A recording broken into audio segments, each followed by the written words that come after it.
YouTube എന്ന് പറയുന്ന ഒരു സംവിധാനം വന്നതിന് ശേഷം ഈ സാധ്യതകൾ പ്രയോജനപ്പെടുത്താമായിരുന്ന ലക്ഷക്കണക്കിന് ആളുകൾ കേരളത്തിലില്ലേ? എന്നാൽ ഉപയോഗപ്പെടുത്തുകയും അതിലൂടെ വളർന്നുകയും ചെയ്ത എത്ര പേരുണ്ട്? അതിനാരെങ്കിലും കുറ്റം പറഞ്ഞിട്ട് കാര്യമുണ്ടോ?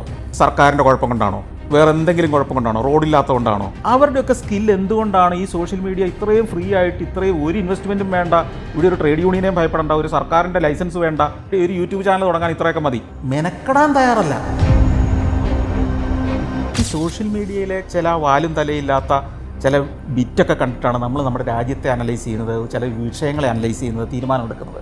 ഒരു കമൻറ്റ് കണ്ടിട്ട് അഭിപ്രായം രൂപീകരിക്കുന്ന ആളെന്ന് പറയുന്നത് യാതൊരു സ്വയം ബോധവും ഇല്ലാത്ത ഒരാളാണ്. ഈ കമൻ്റ് ഇട്ട ആൾക്ക് ഒരു ഇൻട്രസ്റ്റ് ഉണ്ടാവുമെന്ന് ചിന്തിക്കാനുള്ള ബുദ്ധി ഉണ്ടാവണ്ടേ? കേരളത്തിലെ അറിയപ്പെടുന്ന, അല്ലെങ്കിൽ അത്യാവശ്യം വിവരമുണ്ടെന്ന് നിങ്ങൾ കരുതുന്ന, അല്ലെങ്കിൽ നിങ്ങൾക്ക് റിലയബിളായ ആരെങ്കിലും ഏതെങ്കിലും ഒരു സാധനത്തിൻ്റെ അടിയിൽ പോയി കമൻ്റ് ഇട്ട് നിങ്ങൾ കണ്ടിട്ടുണ്ടോ? സാധാരണ ഒരു ജനം ഉറങ്ങുന്നതിൻ്റെ ഒരു പകുതി കുറച്ചേ ഞാനൊക്കെ ഉറങ്ങാറുള്ളൂ. ഒരു ദിവസം അനുഭവിക്കും.